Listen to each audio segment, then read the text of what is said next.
Alô, pessoal. Como havia prometido, estou aqui. Vamos fazer hoje a terceira parte da minha exposição sobre o marxismo, né? A primeira aula foi sobre a- as origens do marxismo, né?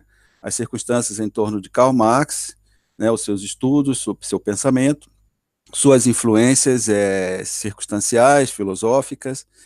E depois, na segunda aula, fizemos uma análise, uma demonstração, na verdade, sobre do marxismo em si, né? Qual os principais premissas do marxismo, as suas conclusões, a sua teoria como um todo, né? O marxismo clássico, diga-se de passagem, não é o marxismo moderno e as várias revisões que ele sofreu. Isso talvez eu estou pensando em fazer uma quarta aula para exatamente abordar essas versões mais recentes e emendar com a mentalidade revolucionária, que hoje eu vou falar um pouquinho também no final sobre a mentalidade revolucionária.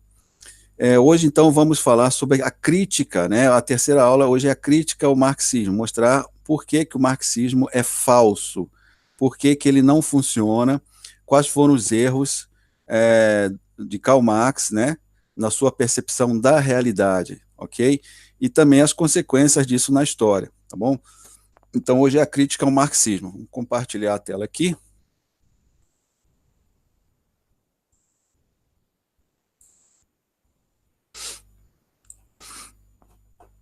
Tá aqui, certo? Deixa eu ver se já está saindo lá na. Dá um refresh aqui. Ok, então estamos ao vivo.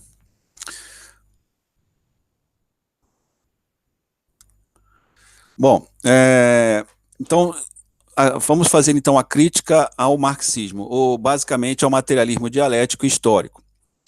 A origem do marxismo, vemos que Marx não era um filósofo no sentido da palavra, mas um ideólogo, mais preocupado em mudar as coisas do que entender a verdade. Vamos ver mais adiante que ele queria justificar a todo custo a revolução violenta. Então, se formos colocar assim, em poucas palavras, o que é o marxismo é uma justificação ideológica para fundamentar a necessidade histórica da revolução violenta para trazer um mundo bom, um mundo de justiça, que é totalmente falso. É uma frase célebre de Marx, quando ele diz que os filósofos têm somente interpretado o mundo de várias formas. O ponto, no entanto, é como mudá-lo. Então, mostra aqui que Marx não se interessa muito, na verdade, em entender a realidade, mas em sim em mudar as coisas de acordo com o que ele acha que seja certo, ou seja, é uma ideologia, é uma filosofia, mas é uma filosofia totalmente prática, né? Não somente contemplativa, ok? Ok.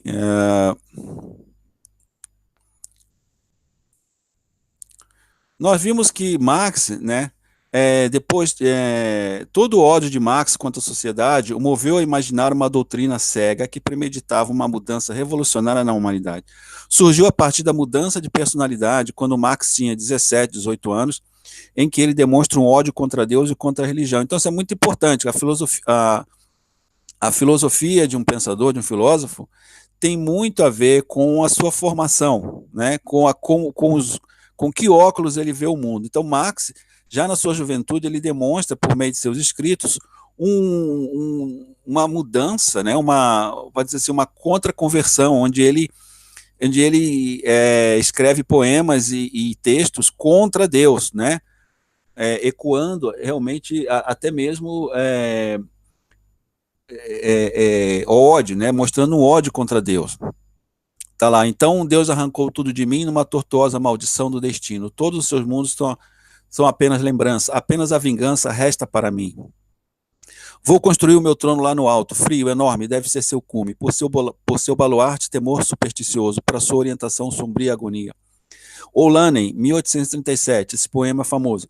Vapores infernais sobem e preenchem o meu cérebro, até eu enlouquecer e o meu coração se transformar dramaticamente. Vê esta espada? Foi o rei da escuridão quem me vendeu. Então aqui dá para ver que Marx ele tinha uma mente conturbada, né? e a partir dessa transformação que ele teve, ele criou, vamos ver que o marxismo, ele é uma filosofia que pretende ser científica e realista, mas no fundo é apenas um pretexto ideológico para justificar revoluções, matanças, mortes, domínios de povos sobre outros, né?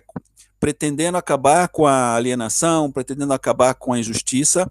Marx, na verdade, instala uma ideologia muito mais cruel, assassina e injusta, tá? A ponto de vários escritores chegarem à conclusão, como o pastor Richard Wurmbrand, né, que foi torturado na Romênia por ser cristão, escreveu um livro, né, sobre essa característica de Marx. Era Karl Marx um satanista? Esse livro é muito interessante. O livro mostra como Marx, aparentemente um jovem normal e cristão, passou para o lado negro da força. Familiar essa história, não?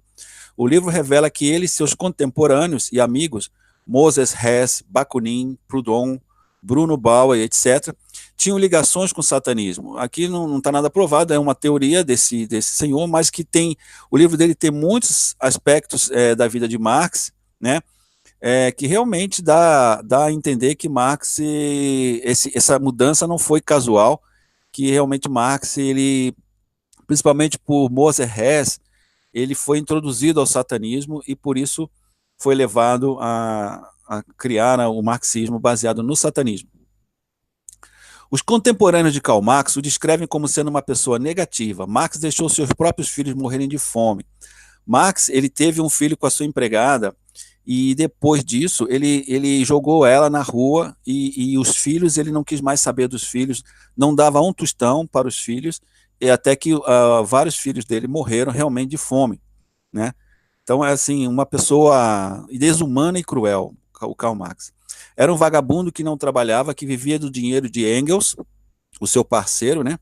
E de alguma eventual herança que fosse lhes deixada por algum parente. Se lerem o Manifesto Comunista, verão que ali verte pura energia negativa, além de passagens completamente sem sentido numa confusão alucinante. Então, o Manifesto Comunista mostra uma linguagem realmente pesada, uma linguagem onde o centro dela realmente é a arrogância demoníaca e o ódio, né, aos capitalistas, às pessoas ricas, à classe dominante, né, como uma coisa que veio do fundo da alma de Karl Marx. Bom, Marx começa a sua teoria com o conceito de alienação que ele extrai de Hegel, né? Hegel fala lá que a alienação é a alienação do espírito absoluto, traduzido nos acontecimentos históricos e tal. Mas Marx, ele refuta Hegel, dizendo que a verdadeira alienação, primeiro, é a crença em Deus, que ele tirou isso também de Feuerbach, que Feuerbach dizia que a religião é o ópio do povo e que aliena o povo, as pessoas da realidade. Marx gostou dessa ideia, mas ele foi mais longe ainda quando ele fez uma análise da economia, quando ele entendeu, né, entre aspas, quando ele entendeu que a verdade a realidade, ela centraliza-se, a vida humana, a história humana centraliza-se nas relações econômicas. Ele entendeu então que o maior pecado, o maior erro da humanidade é a tal da propriedade privada. Vamos ver que isso aí é uma falácia estupenda, né? Não tem nada a ver. Então, Marx, ele começa lá com o conceito de alienação, dizendo que o homem, quando ele procura essa relação religiosa com Deus, ele se aparta da realidade, né? Está aqui nesse gráfico aqui. E o homem liberado, então, é aquele homem que é liberado dessa superstição religiosa e se volta para a realidade. Então, ele então entende que a sua filosofia deve ser uma filosofia intrinsecamente materialista. Bom, vamos começar refutando esse conceito, né? Nós podemos embasá-lo com mais detalhes mais tarde, mas podemos dizer claramente que a verdadeira causa da alienação começou no início da história humana, quando a religião cristã ela diz que o homem caiu, né? Houve a queda do homem, ou seja, ele perdeu essa relação com Deus, a sua relação individual com Deus, e, consequentemente, perdeu a sua relação com a realidade, ele se apartou da realidade. O início das guerras e lutas na história, alienado de Deus, né? Aliás, desculpa, o início das guerras e lutas na história. Alienado de Deus, sua fonte criadora, o homem vem tateando na escuridão da ignorância e do mal. E aí, então, para nós, né, que mostramos que existe um Deus, né, que o ateísmo é falso, nós podemos compreender que a causa de todos os problemas da humanidade é exatamente o contrário, é que o homem se apartou de Deus.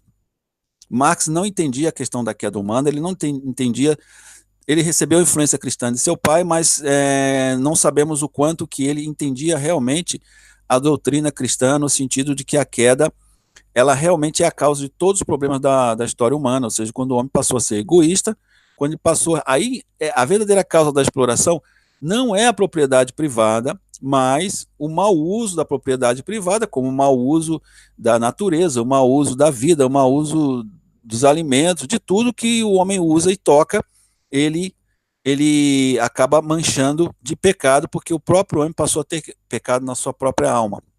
Então aqui a gente já refuta de cara essa ideia de alienação. A verdadeira alienação é porque o homem se afastou de Deus. Por que o conceito da queda é importante? Porque a queda mostra que Deus é bom. Portanto, o mal não é uma coisa inerente à matéria, como os próprios gnósticos eles acreditavam. Então, Karl Marx ele é fruto desse, de certa forma, desse pensamento gnóstico, né, que a matéria é má, né, e portanto nós temos que vencer essa maldade material. E Marx tentou vencer através de uma ideologia que tiraria o homem dessa, usando a própria matéria, né, tiraria o homem dessa alienação.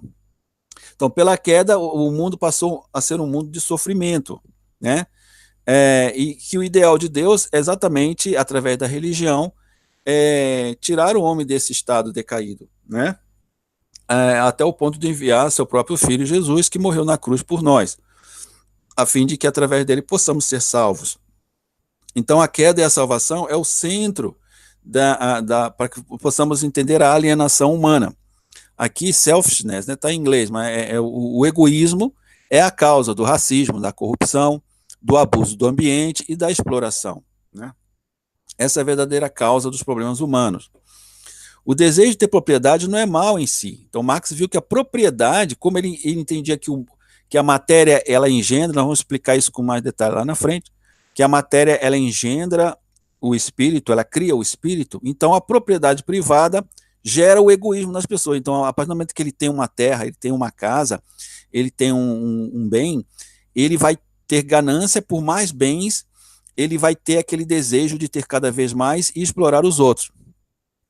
Porém, será que o desejo é mal? Deus dotou o homem de desejo, o desejo de amor, felicidade, prosperidade. O próprio Karl Marx explora essa característica humana de desejo. Como as pessoas desejam uma sociedade boa, eles então acreditam no marxismo, porque pensam que o marxismo vai realizar uma sociedade boa. Então, é o desvio do desejo. O desejo em si não é bom, não é mal, vai depender de qual direção você dá ao seu desejo. E o desejo de ter coisas, de ter prosperidade, é um desejo do próprio homem físico, né? Do próprio homem terreno, de ter as coisas, né? E extrair alegria através das coisas. Deus dotou o homem de desejo para que ele, sendo feliz pela realização de bons desejos, possa fazer feliz a Deus, seu Pai. Por causa da queda, o homem deseja possuir bens a todo custo, até mesmo roubando de outros. Então, aqui, a queda... Então, o desejo em si não é bom nem mal, mas por causa da queda, por causa do pecado, o homem, então, ele usa mal esse seu desejo de querer coisas demais, de querer roubar até mesmo de outras pessoas. Perdeu o amor ao próximo, criando sistemas injustos e dando privilégios aos poderosos. Então, Marx, ele ao invés de ter entendido esse aspecto, que é um aspecto profundamente metafísico, espiritual, ele tentou entender o mal no sentido puramente material, chegando à conclusão, então, que é a propriedade privada. Então, isso aqui já não tem nada a ver, né? Que a propriedade privada faz parte do desejo do homem de ser feliz, ok? Então, Marx também, um segundo ponto da visão marxista é a visão antropológica, onde para Marx e Engels, né, o homem ele se desenvolveu ele é o resultado dos primatas antigos que, com a sua relação com o ambiente, pelo trabalho, ele se desenvolveu num ser humano. Então, por causa disso, Karl Marx ele entendeu que o trabalho é o fator que leva o homem a desenvolver a sua humanidade. Portanto, do ponto de vista, Marx não falou isso diretamente, mas do ponto de vista marxista, podemos entender que o trabalho que criou o homem, portanto, o trabalho é Deus, né? Engels mostra lá que os macacos, através do labor, do trabalho, começou a usar as ferramentas e aí desenvolveu a linguagem, a razão e se transformou no homem moderno. Portanto, nesse processo aqui de milhões de anos, o labor é Deus. Marx utilizou isso, o trabalho é Deus. Marx utilizou entendeu isso por meio da adesão à teoria da evolução darwiniana e do conceito de Lamarck, em que Lamarck dizia que o ambiente ele imprimia suas características no ser material, no animal, que ia passando essas características de geração a geração. Então, tudo aquilo que aquele primeiro macaco aprendia passava por meio da sua genética aos seus descendentes, e assim foi havendo uma evolução. Nós poderíamos aqui gerar várias perguntas, né? Teríamos até hoje, né, primatas ou animais adquirindo razão e consciência pelo uso com o ambiente. Nós vemos que isso não se dá. Se você vê hoje um gorila, né? Os gorilas existem há muitos anos, né? E toda vez que chove, eles correm para dentro do mato para fugir da chuva. Nunca eles, em todos esses milhares de anos, nenhum gorila teve a ideia de fazer uma casinha de folha para poder se esconder da chuva, né? Então não há esse desenvolvimento do macaco com o ambiente que gera o ser humano, né? O homem foi dotado de emoção, intelecto e vontade desde o princípio, né? Ele foi dotado de razão, foi dotado de inteligência, de criatividade desde o começo, ok? Então, se você vê pessoas próximas aos animais, foi por causa da queda, na verdade, foi por causa dessa degradação espiritual do homem, mas não que isso fosse o original no ser humano, né? Então, sem entrar na questão se realmente o homem veio de um primata, se o homem veio de uma evolução milenar, né? Podemos inferir o seguinte: poderia até ter se desenvolvido ao longo de milhares de anos, mas sem a força vital divina nada se desenvolve. Então, hoje a ciência tenta de todo jeito, né, achar vida em Marte, né? Apenas achar vida em outros planetas, apenas procurando por água, como se a água fosse o único fator que gerasse a vida. Ora, você pode colocar vários elementos, você pode colocar vários elementos juntos e que eles não vão desenvolver a vida, entende? A vida, ela continua, ela só é engendrada quando existe a força vital divina. Só um minuto.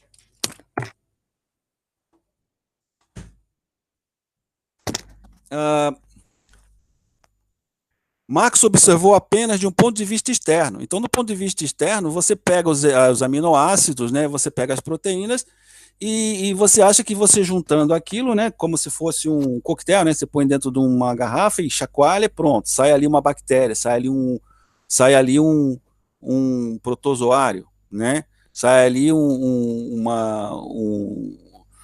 ser unicelular.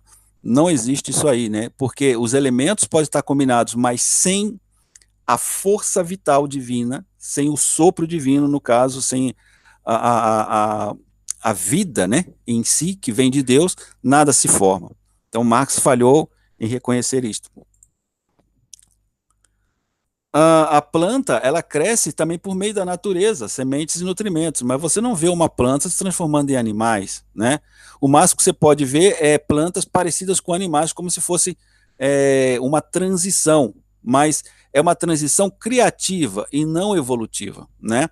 Podemos admitir que Deus, ele criou seres um pouco intermediários. Você vê alguns peixes parecidos com plantas também, né? Você não sabe se é peixe, se é uma planta. Mas isso não quer dizer que isso é resultado de uma evolução espontânea. Até agora não se verifica vida em outros planetas, né? Que eu, na minha humilde opinião, acho que não existe, mas tudo bem, eu respeito quem acha que existe.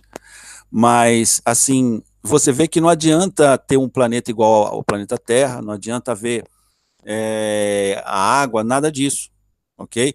Porque tem que haver o propósito criativo de Deus. Não existe o salto dos minerais para os animais, né? Entre sujeito e objeto, ou seja, em qualquer relação, tem que haver a força vital divina, né? O conhecimento, ele não existe sem a consciência. Então, quando Marx diz que o animal, ele passou a ter conhecimento na relação com as coisas, é verdade apenas de um ponto de vista material. Mas o principal elemento é que aquele ser, ele tem um inteligível, ou seja, a capacidade de inteligir, a capacidade de entender, né? E isso só é percebido pela inteligência, né? Pela capacidade de inteligir, ok? Você vê essa visão marxista, né? Ela acha o seguinte: ela diz que o homem, por meio do trabalho, desenvolve a sua humanidade. Então, nós vamos chegar lá. Então, o sujeito aqui é inteligente, né? E o objeto é inteligível. Então, dentro de nós, existe uma característica, por exemplo, você está contemplando uma pedra aqui, né?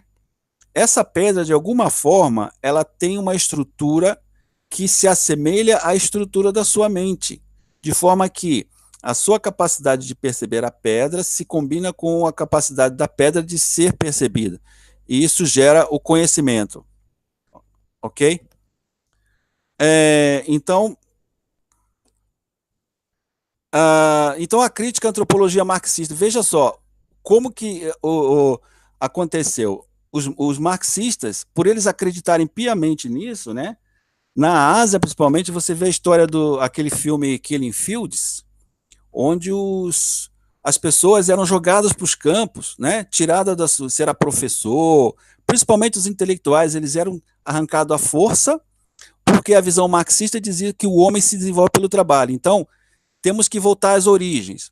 Então, tirava as pessoas das universidades, fechava as escolas, queimavam livros, e eles mandavam essas pessoas para os campos para trabalhar, porque isso ia desenvolver a humanidade, e isso ia reeducar o homem. Ok? Só um minutinho.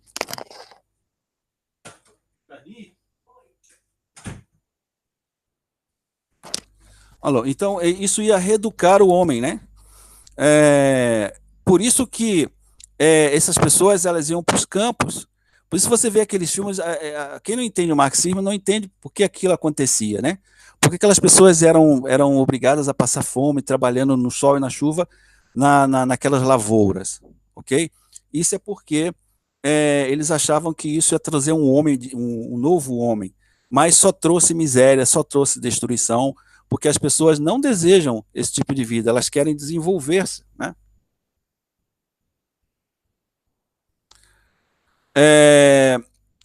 Então, o terceiro ponto, então, Marx, depois dele entender que todas as coisas se desenvolvem por meio de interações dialéticas, né? Ele pegou a teoria de Hegel, da tese, antítese e síntese, que é apenas uma explicação da história do ponto de vista do ser absoluto, que na verdade também foi tirado do pensamento aristotélico, né? Da tese e antítese. Aristóteles ele dizia que a nossa mente ela funciona por contradição. E aí a gente pode, então, desenvolver um raciocínio por contradição. Mas isso não é real nas coisas práticas, né? Depois eu vou entrar em maior detalhe com isso aí.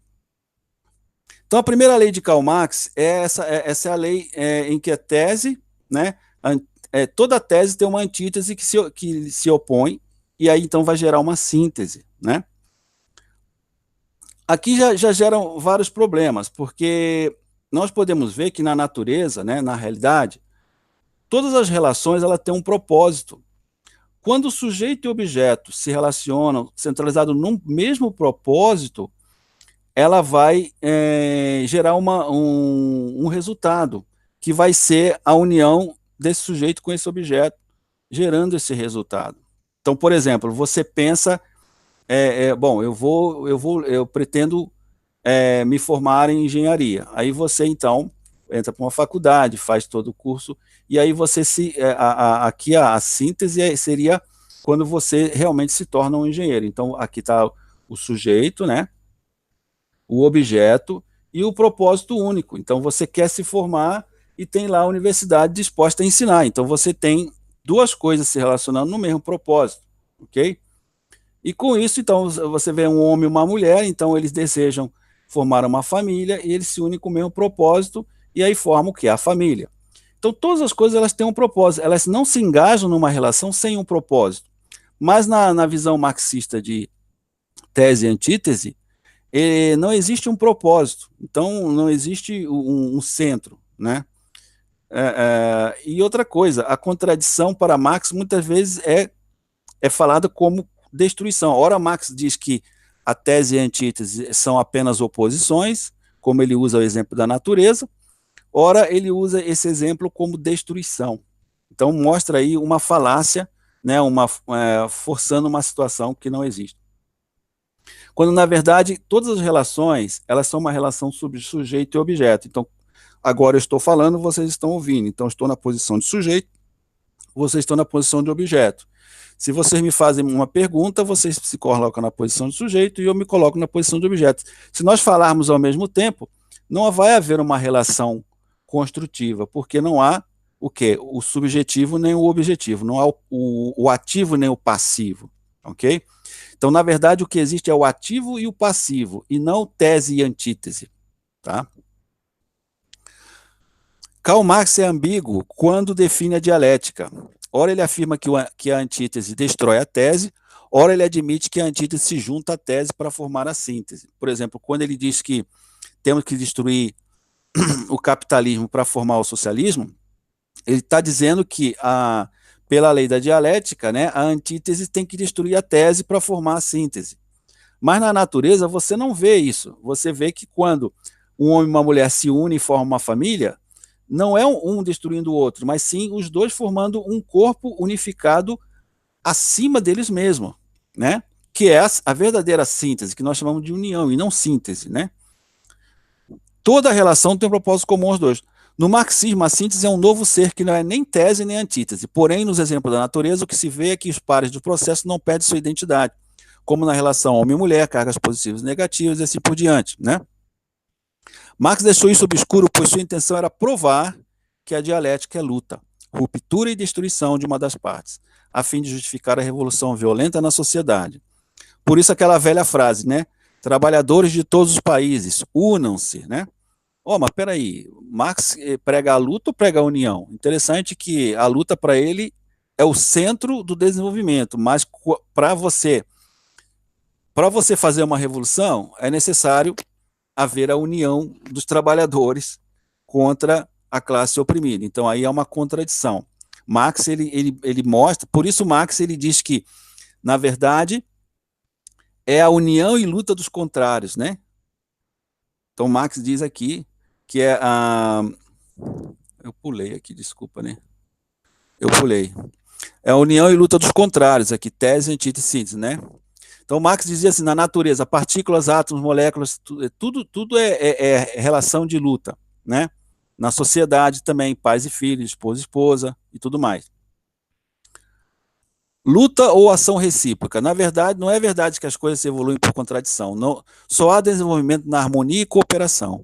A oposição só existe como etapa para ressaltar e não como fator de desenvolvimento. Então, não vamos dizer que não existe oposição, mas não é ele que traz, não é a oposição que traz o desenvolvimento, ok?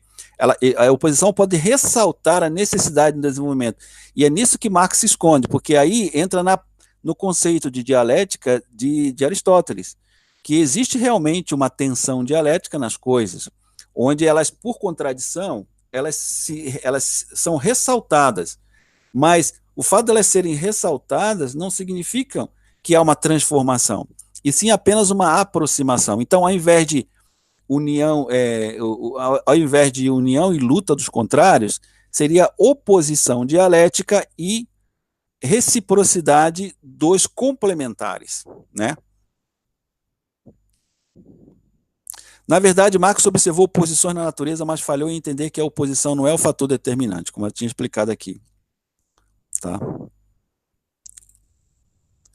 Então, na verdade, o desenvolvimento se dá pela ação recíproca entre os elementos como pares, que eu diria relação sujeito e objeto, porque toda relação tem aquele que inicia a relação, esse é o sujeito, e tem aquele que recebe, né?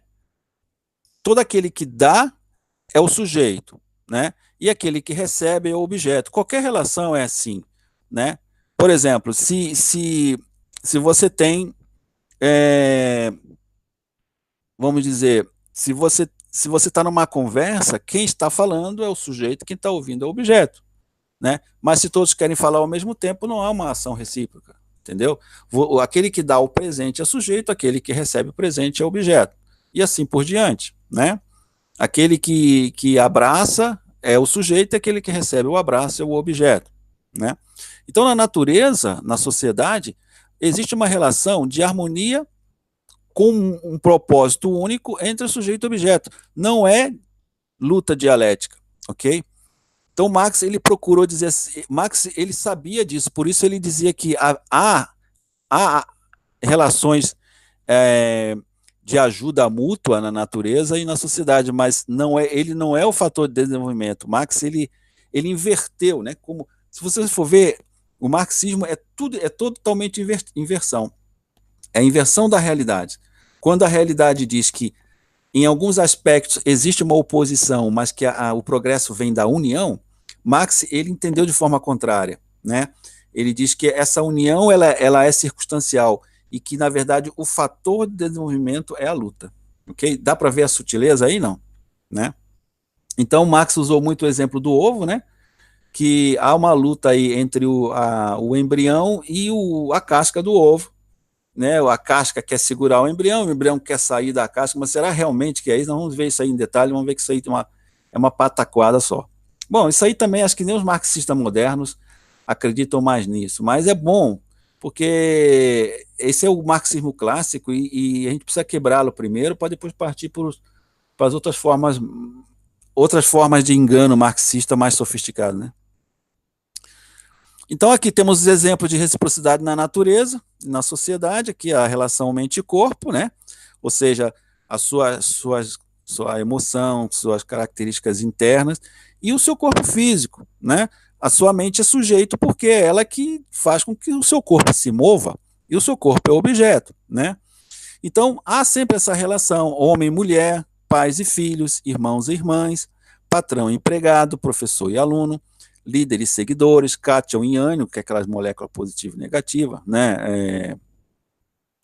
Prótons e elétrons, né? Você vê o núcleo do átomo é positivo e aquelas partículas que envolve são negativas.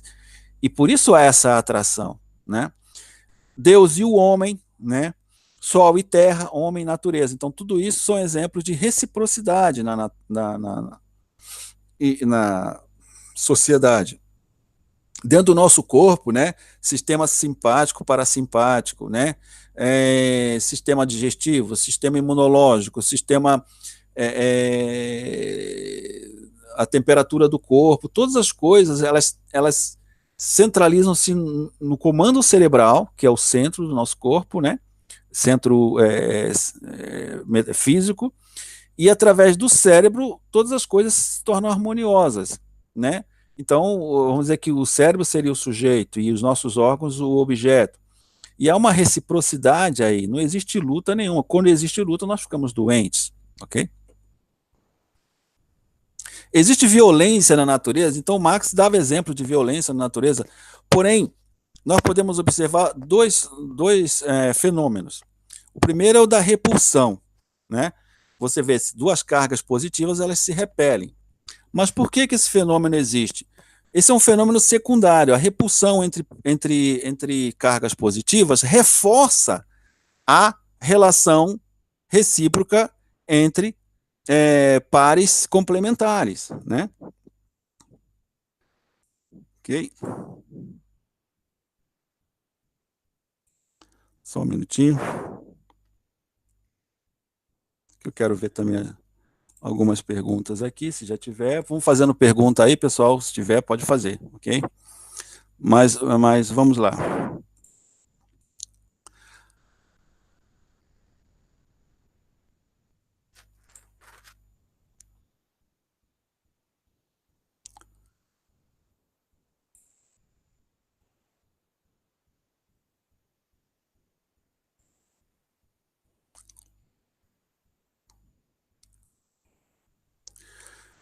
Então, existe fenômeno da repulsão, né?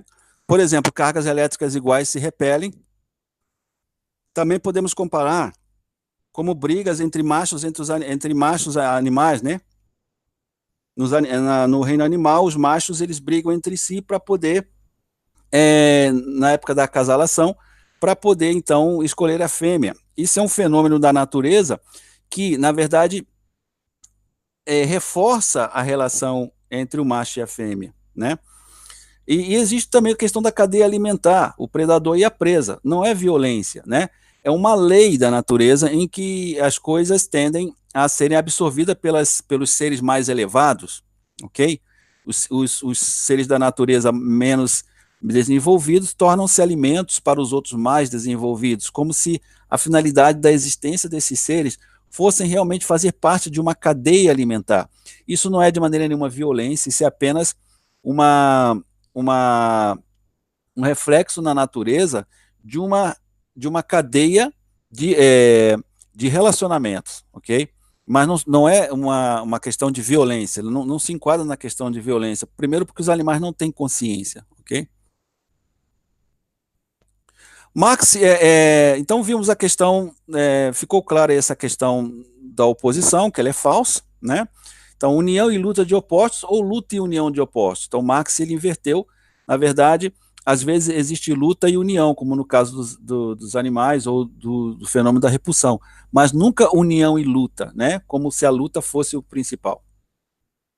Marx também dizia que, na segunda lei, né, a transformação de quantidade e qualidade. Marx dizia que através da dialética, né, a antítese ela vai crescendo, crescendo, crescendo, até que ela se opõe à síntese e ela destrói a síntese.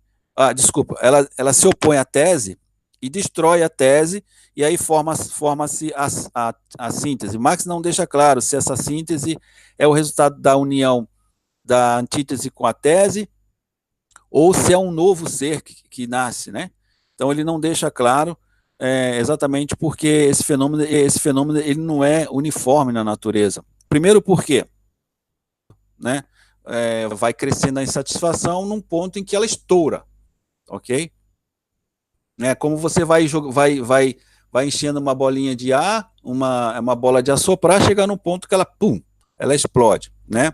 Então, ou seja, Marx, ele sofisticamente, né, sofismaticamente, desculpa, ele falava que a mudança de quantidade gera uma mudança de qualidade, a fim de justificar a revolução. Mas podemos ver que, por exemplo, as mudanças nem sempre são de quantidade e elas mudam de qualidade. Por exemplo, a mudança do verão para o outono, né, da primavera para o verão para o outono e inverno, são mudanças graduais, ok? E outra, você pode muito bem esquentar uma água de forma menos violenta, né? Não existe essa questão da mudança quantitativa e mudança qualitativa. Na verdade, as mudanças elas são concomitantes. Toda mudança ela é quantitativa e qualitativa ao mesmo tempo. Não existe esse negócio de uma mudança qualitativa isolada de uma mudança quantitativa, entende? As mudanças qualitativas e quantitativas, elas acontecem no mesmo instante, né? Eu vou explicar depois, você vai entender melhor quando eu explicar sobre o exemplo do pintinho, né? Que Marx usa. Nem toda mudança é violenta, e também o conceito de negação é vago e ambíguo. Então, a terceira lei é a negação da negação. Então, vem a mudança, essa mudança nega a afirmação, depois gera uma síntese. Essa síntese é negada de novo, que gera uma afirmação. Então, Marx, ele tentou explicar a história do ponto de vista de afirmação, negação, afirmação, afirmação, negação, afirmação. Ou seja, no final da história, a sociedade socialista seria um desenvolvimento da primeira sociedade, que foi aquela sociedade primitiva, coletiva, que não havia propriedade privada.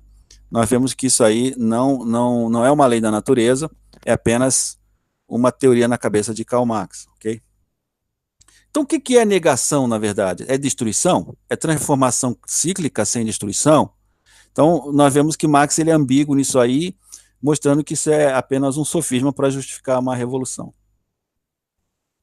Espero que esteja claro aqui, não esteja indo muito rápido, não é porque são muitos slides. Vamos usar aqui o exemplo do ovo, né, que foi usado na explicação da filosofia. Nós vamos ver, então, Marx dizia assim que o embrião luta com a casca, o embrião quer sair da casca e a casca quer segurar o embrião, né? E chega um ponto que ele rompe a casca e se transforma magicamente num pintinho. Ora, bola, isso aqui é conversa para criança, né? Primeiro que não existe luta entre embrião e casca. Ambos cooperam para o nascimento do pinto. Se não houvesse a casca, esse embrião, como ele iria se desenvolver? Protegido do ambiente externo. Então, longe da casca ser uma oposição ao embrião, ele está ali para proteger o embrião, meu Deus do céu. Então, isso aí é uma falácia sem tamanho, né? E é lógico que você percebe que a casca ela vai se enfraquecendo à medida que o pinto se forma para que se quebre na hora em que ele se deve nascer, assim como o nascimento de uma criança.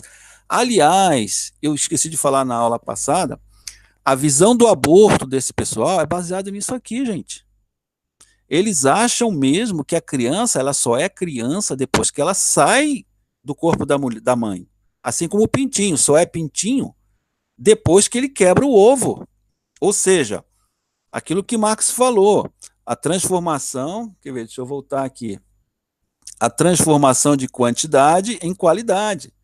Então, Marx pregava de uma forma sofismática que esse embrião ele se transforma em pinto quando ele quebra a casca. Mas veja bem, antes de quebrar a casca, ele já é um pinto formado, ok? No sentido conceitual, podemos dizer que enquanto está dentro da casca, é um embrião. E fora da casca já não é mais um embrião, é um pinto. Mas, estruturalmente, né, na realidade, esse pintinho ele vai se formando dentro do ovo, de forma que não se sabe até que ponto é embrião, até que ponto ele já é um pinto formado, assim como um bebê na barriga da mãe. Você não pode dizer que a partir do mês tal, até o mês tal, ele não é uma criança, é apenas um amontoado de células. Aqui que está a chave, porque para os marxistas, né, teoricamente, a criança só é criança depois que ela sai do corpo da mãe. Por isso você pode matar, porque você não está matando um ser humano, você está matando apenas uma coisa ali, né? Nós vemos que isso aí não é verdade. A transformação de quantidade e de qualidade, elas acontecem no mesmo instante. Não existe a transformação mágica de quantidade e de qualidade. Marx dizia que há um salto brusco quando a quantidade muda em qualidade. Falso. O pinto não se forma quando quebra a casca, mas sua formação é gradual e não violenta. O desenvolvimento é gradual, tanto em quantidade quanto em qualidade. Ficou claro, pessoal? E também a negação da negação. O ciclo ovo-galinha-ovo não é evolutivo, mas repetitivo. Então, Marx queria mostrar uma evolução, mas, na verdade, o ciclo galinha-ovo, galinha-ovo e galinha é um ciclo repetitivo, que não tem desenvolvimento nenhum, né? Na natureza existem processos evolutivos e repetitivos, e não são por luta nem oposição. Então, Marx queria dizer que todo processo é evolutivo por natureza. Mas, como vimos, a mudança das estações, né, é um processo repetitivo, ele não é evolutivo, ok? Nosso processo é evolutivo, nosso crescimento e tudo. Mas muitas coisas que acontecem na natureza são processos repetitivos. E só são evolutivos se você admitir aí, conjecturando aí, fazendo uma abstração muito grande, achando que um dia aquele pintinho vai se transformar num outro ser aí, mas isso é pura conjectura, ok? Então é falso também o conceito de negação da negação, ok? Na verdade, a natureza pode ser explicada como uma hierarquia de propósitos no universo, ok? Então, desde as partículas, plantas e minerais, plantas e animais, animais e animais, até chegar aos seres humanos. Então, há toda uma relação na natureza que também é o próprio ambiente para o ser humano. E o ser humano foi feito para viver para Deus, ok?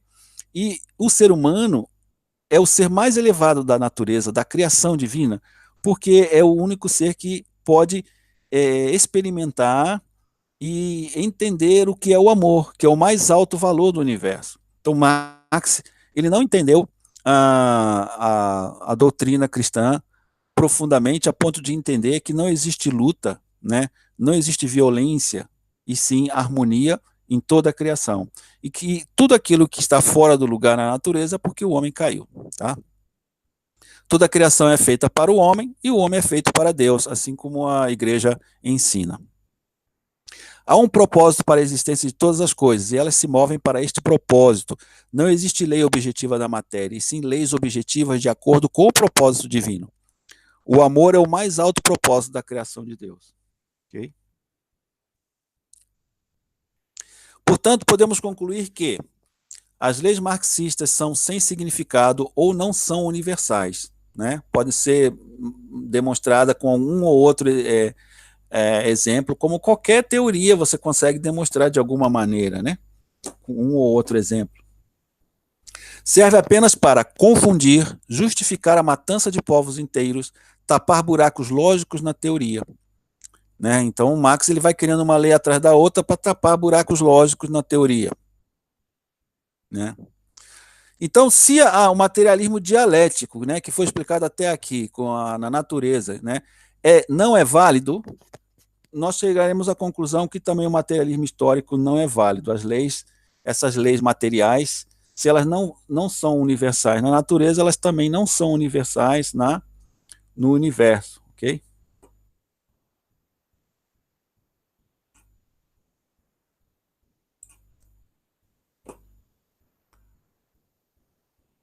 Só um minuto. Então, Marx ele começa, né, explicando, depois que ele tenta fundamentar que tudo é luta, tudo é destruição, tudo é oposição, que existe essa mudança violenta nas coisas, né, e a negação da negação, né, Marx ele interpreta a história por esse prisma.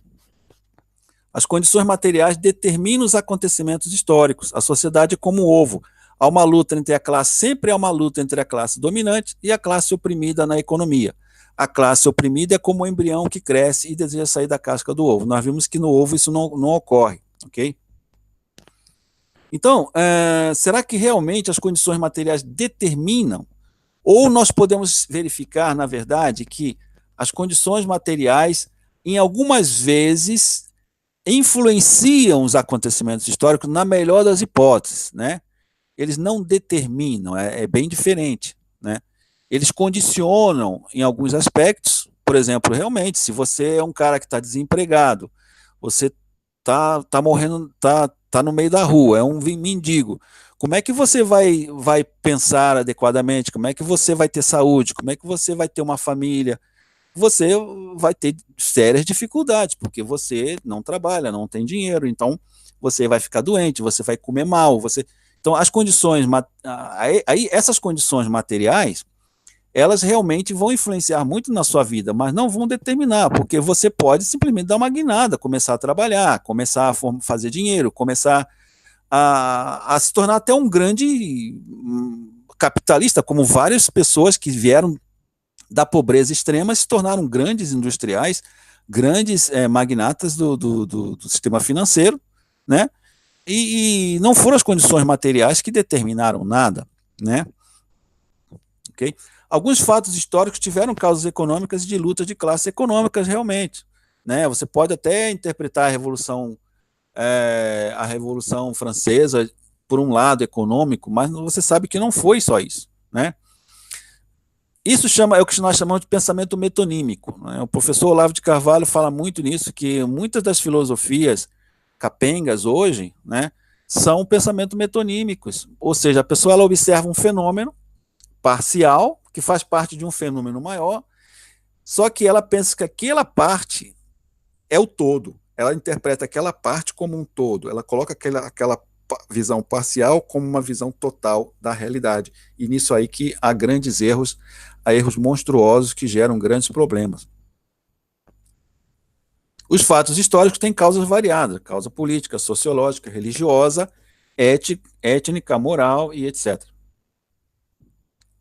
Então aqui, de acordo com Marx, né, havia uma sociedade tribal sem classe, aí ela, por meio da negação, passa por vários tipos de sociedade, feudal, monárquica, capitalista, com classes, né?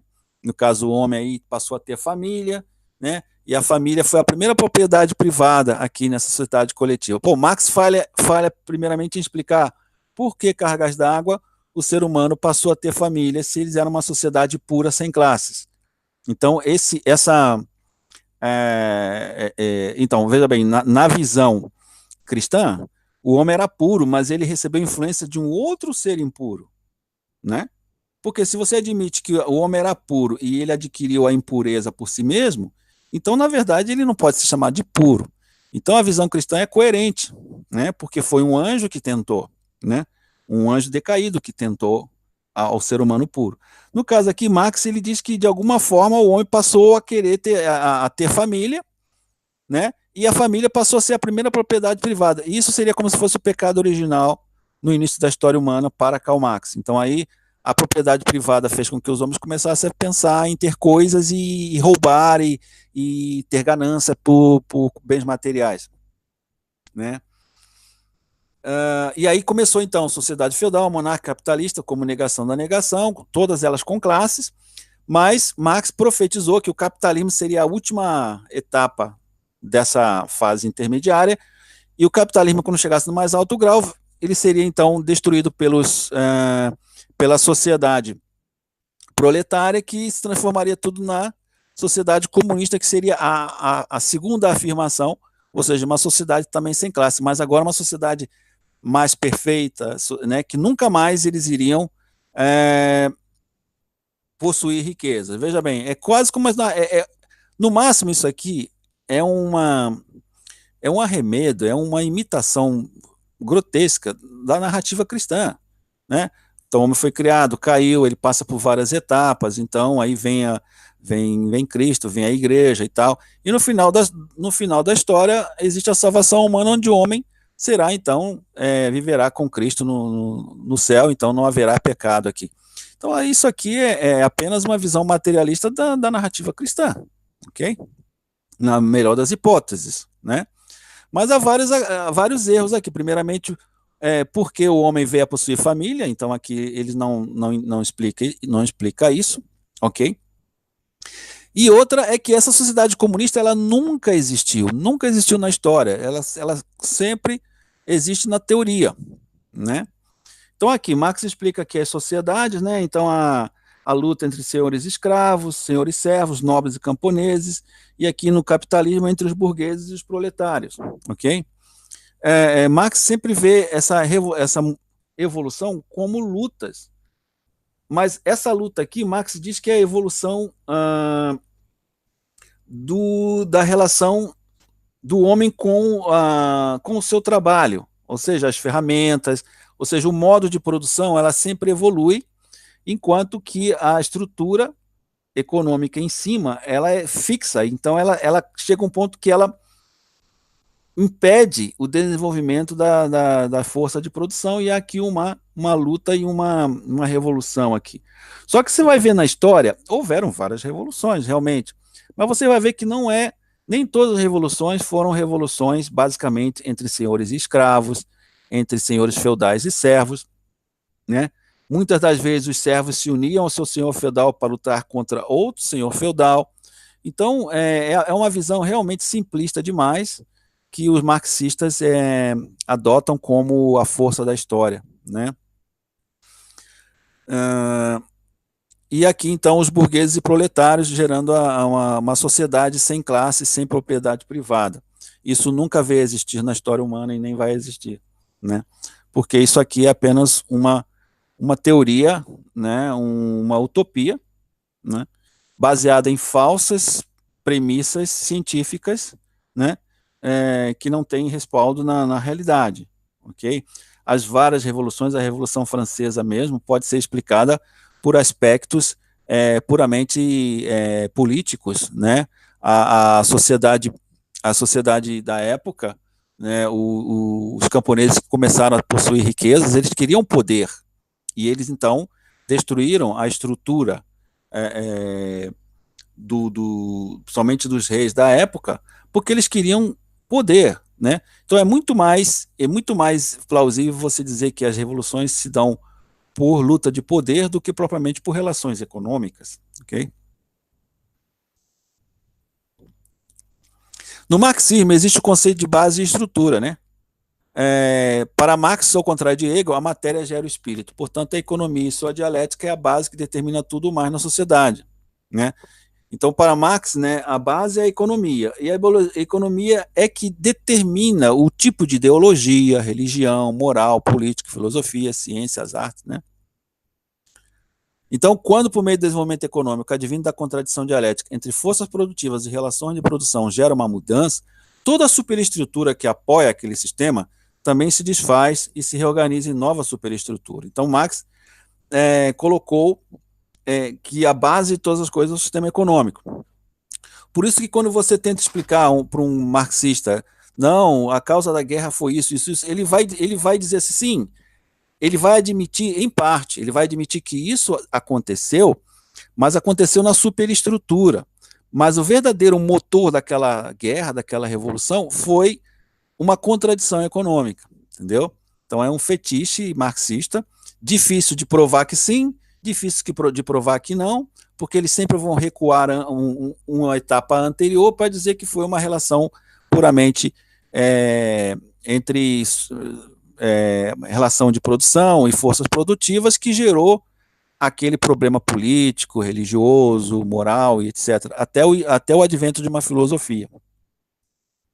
E Marx ele fala uma coisa muito importante aqui.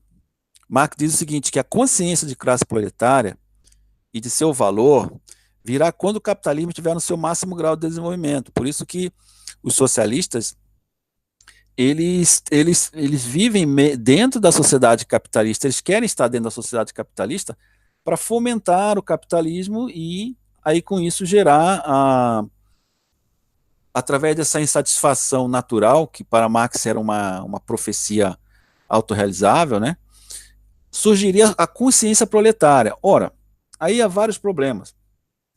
Podemos perguntar, mas vem cá, Marx, você teve consciência de tudo isso que você está falando ainda no início do capitalismo, né? Outra coisa, você nunca foi um proletário, o Marx nunca foi um trabalhador na vida, sempre foi um pensador, vivendo de dinheiro dos seus amigos, de bens da família ou do seu amigo Engels, né, nas costas de Engels, que era um burguês. Então, Engels era o burguês, Karl Marx não era proletário. Por que cargas d'água Karl Marx teve essa consciência? Então, isso é o que nós chamamos de o Olavo de Carvalho, o professor Olavo, chama de paralaxe cognitiva, porque a própria existência de Karl Marx, o próprio fato dele pensar assim, é um testemunho em contrário da sua própria teoria. Por quê? Se a consciência proletária só viria no mais alto capitalismo, por que Karl Marx foi o único iluminado que teve essa visão toda sem ser nem mesmo proletário? Então isso aí para mim é irrefutável, que eu gostaria de saber como um marxista responderia a isso, né? Então nós vimos aqui na visão marxista, né?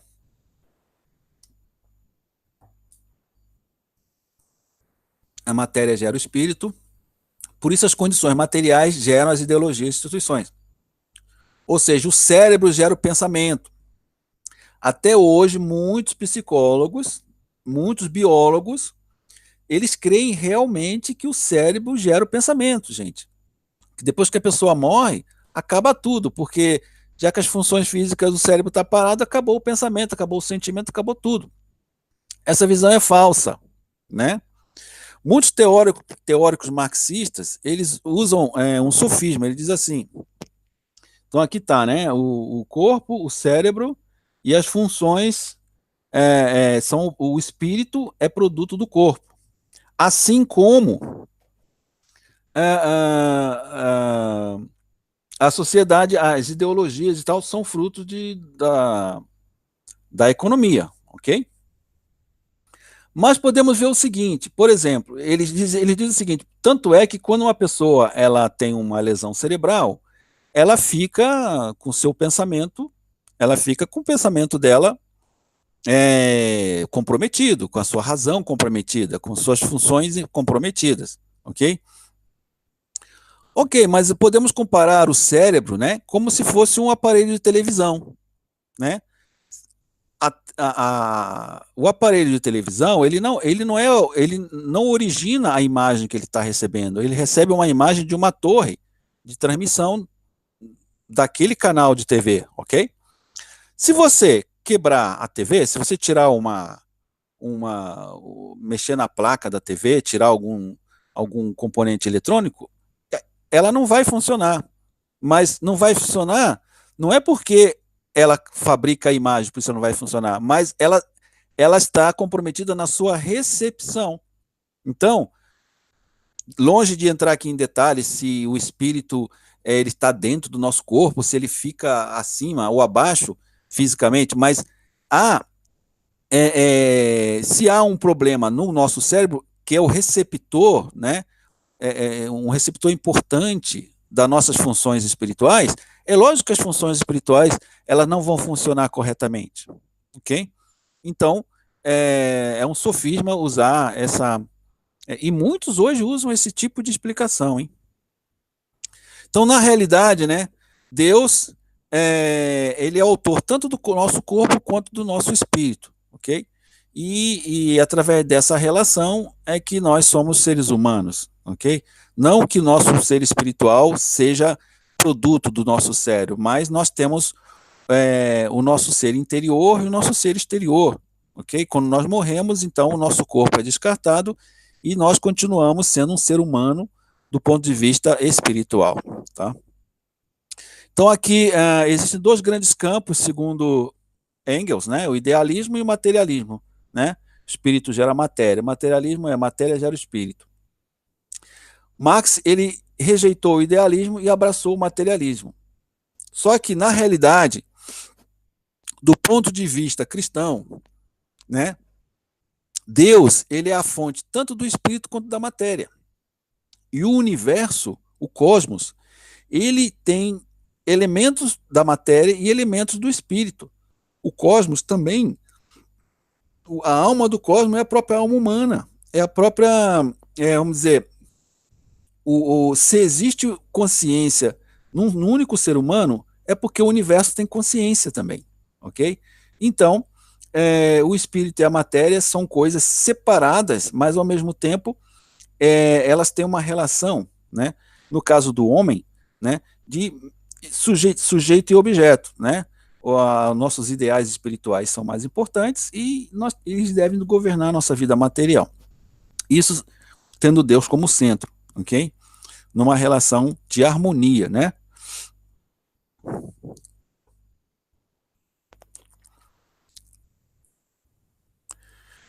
Então, é aquilo que eu falei, né? Se é assim, por que Marx teve essa consciência antes mesmo do capitalismo estar no seu mais alto grau, né?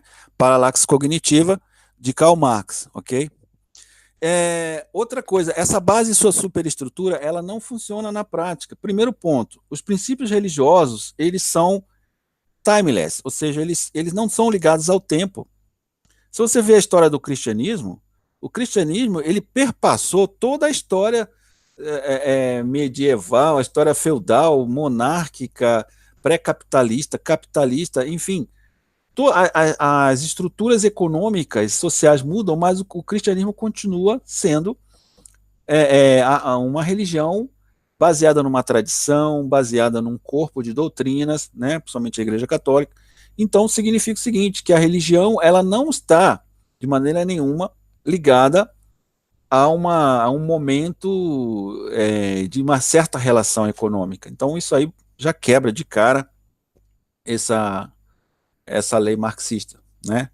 Segundo, não existe registro de nenhuma sociedade comunal primitiva. Isso aí nasceu na cabeça de Karl Marx. Marx imaginou uma sociedade comunista primitiva, sem classes, né?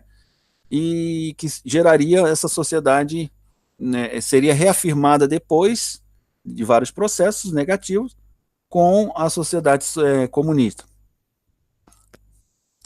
Histórias, o que Marx colocou como sociedade medieval, sociedade monárquica, capitalista, só se aplica à história da Europa. Histórias que não são europeias, elas não têm essa estrutura.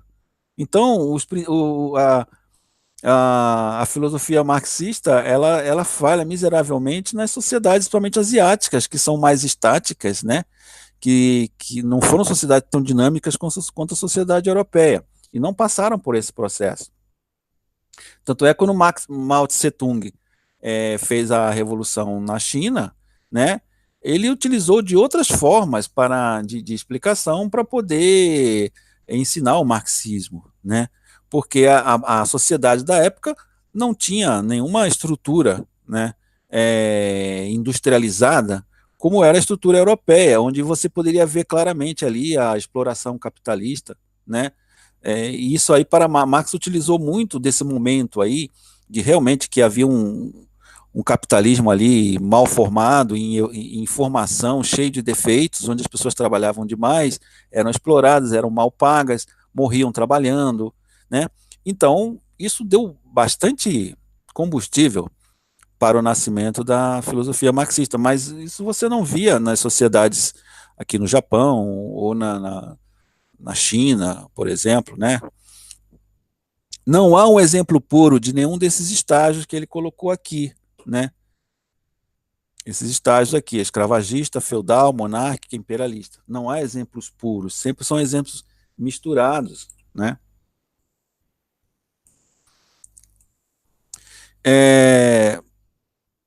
E também o capitalismo, né? Capitalismo autodesenvolvido também é uma visão muito até que ponto o capitalismo estará altamente desenvolvido? Marx não consegue explicar.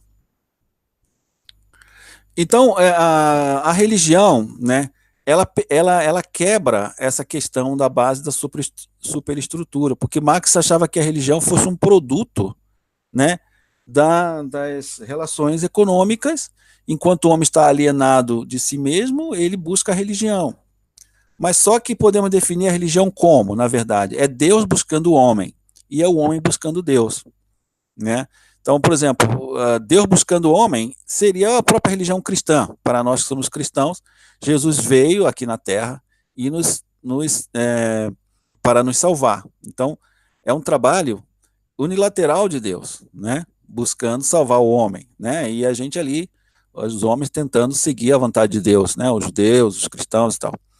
E é o homem buscando Deus, de certa forma. Aquelas pessoas pagãs que não tinham essa visão cristã, mas de alguma maneira entendiam que há alguma coisa acima deles, e há uma coisa de transcendente no mundo, né?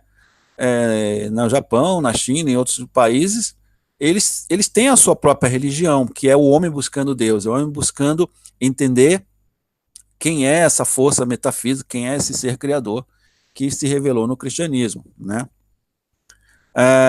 E a religião é o caminho mais difícil, né? Se é como o Marx diz, né, como muitos ateus falam assim, é fácil ser religioso, você foge da realidade, indo para as igrejas e lá orando. Mas se você for olhar a vida dos santos, você vai ver que esses santos eles sofreram muito, né? Não é um caminho fácil, não é um caminho de alegria física, né, posso assim dizer, mas apenas de uma satisfação interna, de uma esperança de viver a felicidade após a morte, né? Vivendo nesse vale de lágrimas. Então, longe de ser uma válvula de escape para as pessoas fracas, a religião, na verdade, ela é o caminho das pessoas mais corajosas, né? E mais destemidas, que são as pessoas religiosas. Então, com isso, Marx, ele esquematizou o sistema capitalista nesse sentido, né? Seria o último sistema, né? Haveriam os burgueses, ok? Os ricos ficariam cada vez mais ricos, explorando os proletários, que seriam pobres cada vez mais pobres. E essa multidão de famintos cresceriam como o embrião dentro da casca, até um ponto de quebrar essa casca burguesa, essa casca dos burgueses, né? E haveria a revolução proletária, e viria então o socialismo e, no final, a sociedade sem classe comunista, né? Não há um exemplo disso aqui que o Marx falou. Toda a revolução socialista, toda a revolução comunista, ela veio de cima para baixo, nunca de baixo para cima, nunca, né? Eu pretendo dar uma outra aula onde eu vou falar sobre um pouquinho do marxismo cultural, né? Onde mostra lá que um pouco antes, na época da Primeira Guerra Mundial, os comunistas achavam que os burgueses, os trabalhadores iriam pegar em armas para guerrear contra os burgueses, mas na verdade o que aconteceu? Esses soldados que eram da classe proletária, eles se juntaram aos burgueses do seu próprio país para lutar contra outros países. Então ali havia não uma consciência de classe econômica, mas uma consciência nacional. Então foram guerras entre nações, defendendo interesses nacionais, políticos. Nunca houve ali interesse econômico, por mais que eles queiram tentar dizer que as guerras tiveram interesse econômico, mas foram interesses de poder ali, né? Principalmente na Primeira Guerra, né? Foram vários fatores ali, a morte de um diplomata, enfim, uma série de razões políticas que gerou essa convulsão mundial, né? Tanto a Primeira quanto a Segunda Guerra. E nenhuma delas houve revolução proletária econômica contra os seus empregadores. Então, não há isso que o Marx falou, não existe. Primeiro, os ricos cada vez mais ricos e os pobres cada vez mais pobres. A sociedade capitalista, quanto mais ela evolui, ela vai criando pessoas mais ricas, mas ela também vai tirando as pessoas da pobreza extrema. No passado havia muito mais pessoas numa pobreza extrema do que agora, né? Existe muito mais liberdade econômica, embora ainda haja muitos problemas, e geralmente essas restrições econômicas são por influência dos próprios socialistas, né? Enfim, o capitalismo em si, ele funciona, ele gera riqueza, ele dá liberdade para as pessoas crescerem, ok? Outras sobem, outras descem, pessoas muito ricas passam a ficar pobres, pessoas muito pobres passam a ficar muito ricas. Existe toda sorte de experiência aqui, dentro desse campo do capitalismo. Então, todas essas leis rígidas que Marx procurou retratar o capitalismo são falsas. E nunca houve essa revolução proletária. Por exemplo, quando o proletariado falhou em emergir lá na Rússia, Lenin usou da aliança de intelectuais, né, camponeses e soldados espalhados para tomar o poder na Rússia. Ele foi uma mente intelectual por trás da Revolução Bolchevista. Então, o nascimento da União Soviética, né, não foi espontânea, foi de cima para baixo. Foi através de uma elite pensante, né, longe de serem proletários, eram pessoas de classe média, eram intelectuais, que fizeram a cabeça talvez de muitos camponeses lá e tudo, mas não era assim uma coisa espontânea do proletariado, né? Lenin, Mao, Stalin, Pol Pot, Fidel, etc. Todos eles foram líderes intelectuais que implantaram de cima para baixo o sistema socialista comunista, né? O comunismo nunca eliminou as desigualdades. Então, onde o comunismo se instalou, né? Essa sociedade sem classes, essa sociedade sem exploração, passou a ser pior do que as sociedades capitalistas. O comunismo criou uma nova classe, ou elite de nobres, muito mais exploradora e cruel do que qualquer sociedade capitalista tradicional. Ok?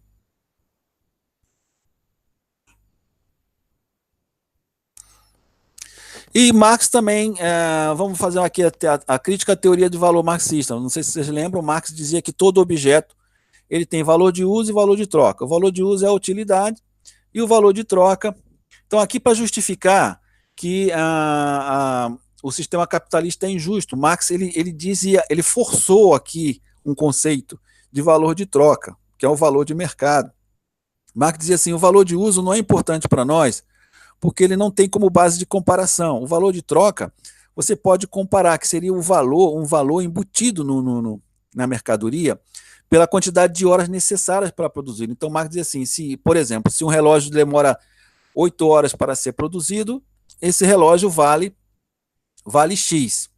Se você faz uma máquina, né, e você levou 12 horas, e você levou 16 horas para fazer, essa máquina ela tem o mesmo valor de 2 relógios, porque ela levou 2 vezes mais horas do que o relógio. Por isso você já vê aí que é uma coisa de criança, isso aí não existe, né? Nem a União Soviética implantou isso. Isso aí na teoria é muito bonitinho, mas na prática não funciona. E outra coisa, você pode perguntar, mas vem cá, Max, e se esse relógio estiver com defeito e não funcionar? Max responde o seguinte, que uma mercadoria que não cumpre sua finalidade, ela não pode ser comercializada. Ou seja, no final das contas, uma mercadoria que não tem valor de uso não tem valor nenhum. Mas Marx ele criou todo um sofisma, né? Escreveu páginas e páginas, né? Dando voltas e voltas para esconder isso das pessoas, de que o verdadeiro valor dos produtos está no seu valor de uso, está na sua utilidade. Né? Se um relógio não marca as horas, se os ponteiros não andam, para que eu vou querer o relógio? Por mais que eu tenha trabalhado 30 horas fazendo aquele relógio, se ele não funciona, ele não tem valor. Ok? Marx sabia disso, mas ele escondeu isso das pessoas, né? Então Marx dizia que o lucro do capitalista era injusto porque era resultado do próprio trabalho, né? Esse lucro era um valor a mais que o capitalista agregava ao produto, e esse valor para Marx era do trabalhador, que colocava ali sua energia, seus nervos, sua força de trabalho, sua inteligência para produzir. Mas veja bem, será que a mercadoria, né, ela é o fruto apenas do trabalho do trabalho manual do trabalhador? Ou ele é efeito da criatividade do, do empregador, né, do empresário, né? Então, Marx ele desconsiderou isso, ele apenas queria que o valor fosse apenas o valor fosse agregado à quantidade de horas, que era para realmente justificar que o verdadeiro valor estava nas horas de trabalho dos empregados e não na criatividade do empregador e não no incentivo, na iniciativa do empresário, né? Isso aí a gente sabe que hoje em dia essa teoria não funciona, nem os marxistas mais ousados eles evitam de falar nisso aqui porque sabem que é uma falácia, né?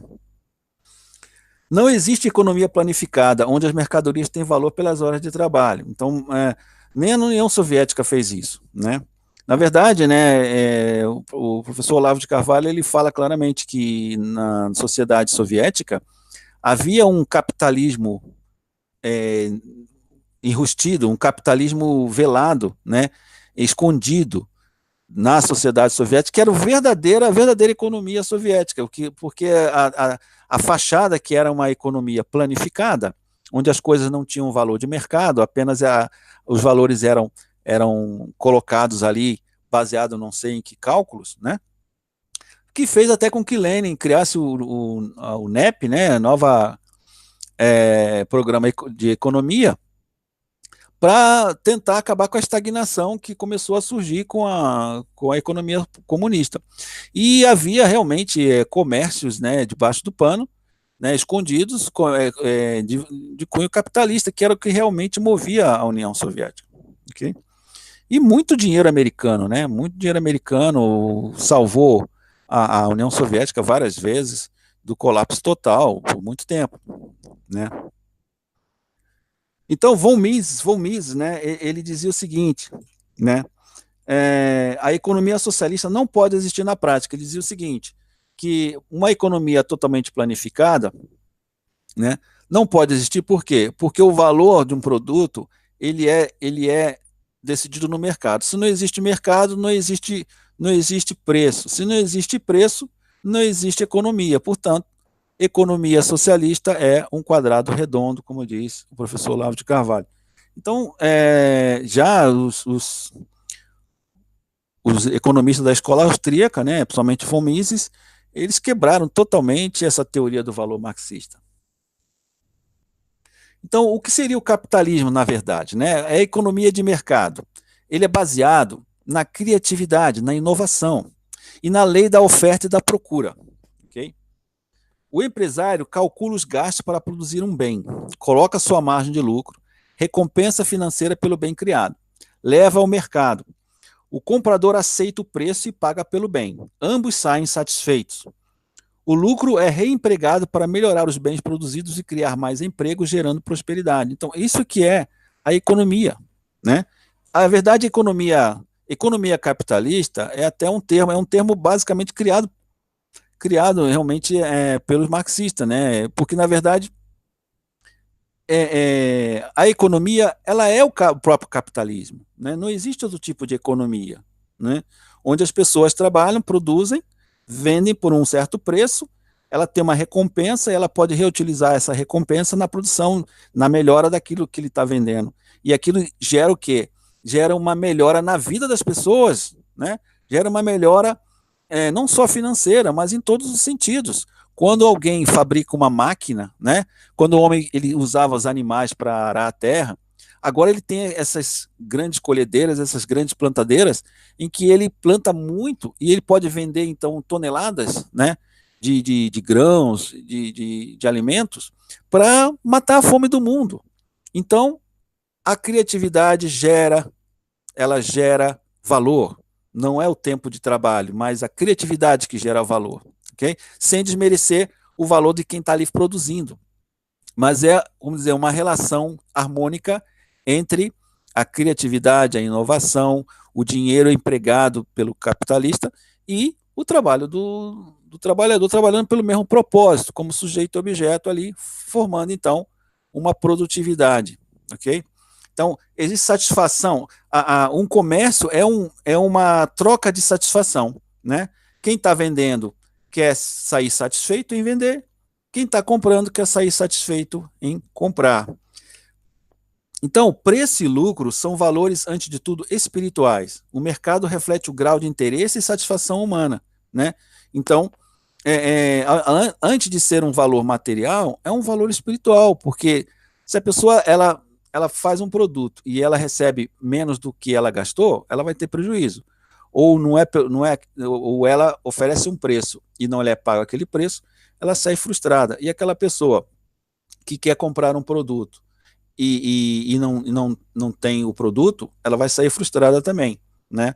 E ela pagando muito mais do que ela deveria pagar também, né? Então, existe esse controle no mercado de oferta e de procura para que ambos saiam satisfeitos, ok? E é nesse balanço que a economia funciona. Marx definiu o sistema comunista da seguinte forma: sociedade livre, sem classes, sem propriedade privada e sem Estado. Falso, né? Na União Soviética, que foi o primeiro, né, existia lá o domínio da nomenclatura, ok? Aquela elite, não só econômica, mas eles eram ditadores, eles dominavam a vida das pessoas, não havia liberdade, porque as pessoas eram constantemente vigiadas, mandadas para os gulags, quando elas eram taxadas como reacionárias, né? Então, havia um sistema de terror, né, generalizado na sociedade soviética. Havia classe, sim, e uma diferença brutal entre a nomenclatura e o povo trabalhador, né? Havia propriedade privada, porque, na verdade, o que é o comunismo? É o capitalismo de Estado, né? Um Estado, ele passa a ter todas as coisas para o seu próprio domínio. Ninguém tem nada, mas o Estado tem tudo, né? Então, é falso, nunca existiu esse tipo de sociedade. Socialização dos meios de produção, falso, né? porque sabemos que toda sociedade socialista não funciona. Você vê hoje na Venezuela como está a pobreza, como está a miséria geral. Por quê? Porque eles querem socializar tudo. Mas se você controla tudo, como é que você vai controlar a produção, distribuição, controlar consumo? Então, só um capitalismo realmente enrustido pode fazer com que a sociedade pseudo-socialista possa continuar, né? E os próprios líderes do socialismo, eles sabem disso e eles vivem no luxo, né? Porque eles sabem que é isso que realmente é a verdadeira o anseio das pessoas é viver na liberdade econômica, né? Mas a liberdade econômica é só entre eles. O homem encontra-se a si mesmo por meio do trabalho coletivo, não haveria ganância, falso, né? Na verdade, quando eles implantaram esse sistema na União Soviética, o alcoolismo, que é muito grande entre os russos, aumentou muito e as pessoas, e também o índice de suicídio aumentou muito. De cada qual segundo sua capacidade, a cada qual segundo suas necessidades. Igualdade social, falso. Nós vimos lá que a sociedade comunista, até hoje implantada, socialista, como em Cuba, na antiga Rússia, né, na Coreia, na Venezuela, né, você vê uma tremenda desigualdade social, pessoas ligadas ao poder, tendo tudo, né? No Brasil, nós vemos aí o PT, que tinha tudo, mexeu com milhões, trilhões, né? E por causa de certos programas sociais, muitas pessoas achavam que eles estavam criando igualdade social, quando na verdade eles só estavam se mantendo no poder, roubando da população. Né? Abolição do trabalho assalariado, ou seja, nenhum estímulo para trabalhar, né? Então, quando eles tentaram abolir o trabalho assalariado, tira o salário de todo mundo, dá somente o que eles precisam para comer e para vestir. Isso é um verdadeiro inferno, gente. As pessoas elas entram numa depressão tão grande porque eles são tirados exatamente daquilo que move as pessoas. As pessoas querem trabalhar, juntar dinheiro para ter um bem maior, para ter uma coisa melhor, ok? Então, quando isso é tirado das pessoas, elas não têm estímulo para trabalhar, elas viram escravos, ok? Por isso, as pessoas elas fingiam que trabalhavam, enquanto o governo fingia que lhes pagava. Tudo pertencerá ao próprio povo, também é falso, né? A pobreza generalizada na União Soviética, no Camboja, no Vietnã, né? As pessoas já eram pobres, né, coitados, e ficaram mais pobres ainda, né? Então, é uma pobreza generalizada. E a dialética dentro do comunismo será crítica e autocrítica. Falso. Por que a dialética econômica deixa de operar? Então, Marx não consegue explicar por que cargas d'água, né? Nessa sociedade comunista, a luta entre tese e antítese ele para de ocorrer.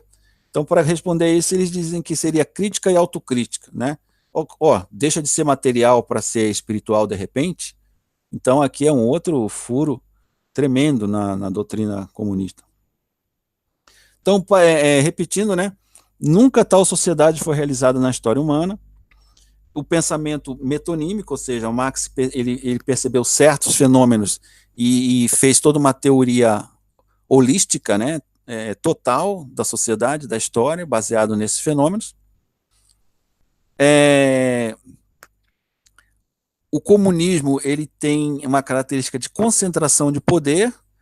O poder deve estar nas nossas mãos para melhorar o mundo. Então, essas pessoas que acham que o poder tem que estar nas mãos delas para melhorar o mundo são as piores pessoas do mundo, porque elas acham que elas têm a solução, né? E que o mundo só está ruim porque eles não estão no poder. O Lula pensa assim, Zé Disseu pensa assim, todo esse pessoal comunista pensa assim, né? E quem for contra mim eu mando matar, porque para mim vai ser um mal necessário. Por isso que o comunismo ele foi considerado uma ideologia assassina desde o princípio, porque ela tem esses cacoetes. Ok? Então, as consequências do marxismo na prática é o seguinte, né? Eliminação da sociedade privada, né? Gerando comunismo. elimina-se Deus, elimina-se a religião, né? Gerando um vazio na espiritualidade humana. Então, aquelas pessoas dominadas pelo comunismo são pessoas realmente mortas-vivas, verdadeiros zumbis, porque Deus não é ensinado para aquelas crianças, para aqueles jovens, e eles vivem num mundo totalmente materializado, né? E a alienação, eles pretendiam eliminar a alienação, gera uma alienação muito maior, entendeu? Porque as pessoas são alienadas. Marx dizia que o capitalismo aliena o ser humano do produto do seu trabalho. Na sociedade soviética, as pessoas não tinham carro, elas não tinham nada em casa, elas não tinham. E elas produziam tudo para o Estado, né? Então, muito mais do que qualquer capitalismo selvagem, o comunismo alienava as pessoas das coisas, alienava as pessoas da natureza, alienava as pessoas do maior bem que é Deus. Okay? De acordo com o livro negro do comunismo, morreram assassinadas 150 milhões de pessoas. Esse livro aqui mostra todo o horror do comunismo, né? 150 milhões de pessoas. O marxismo pretende ser o socialismo científico, né? Mas o que é a ciência? A ciência é o seguinte, é uma teoria que você tem que provar se ela é verdade na prática, né? Então, a hipótese, materialismo, alienação, comunismo dialética, é válida ou não é válida? Vamos olhar 70 anos de comunismo na União Soviética, você vê, e você olha hoje para esses países, né, como Cuba, Venezuela, você chega à conclusão que não é por acaso, né? Os caras ainda continuam ensinando, não, mas é porque eles traíram Karl Marx, eles traíram Marx. Mas como traíram Marx? Se o próprio Marx, na sua própria teoria, diz que povos inteiros deveriam ser dizimados pelo bem da revolução. Como que Marx foi mal interpretado? Se Marx diz que a família é o início da propriedade privada, que a família tem que ser abolida, né? Então você percebe que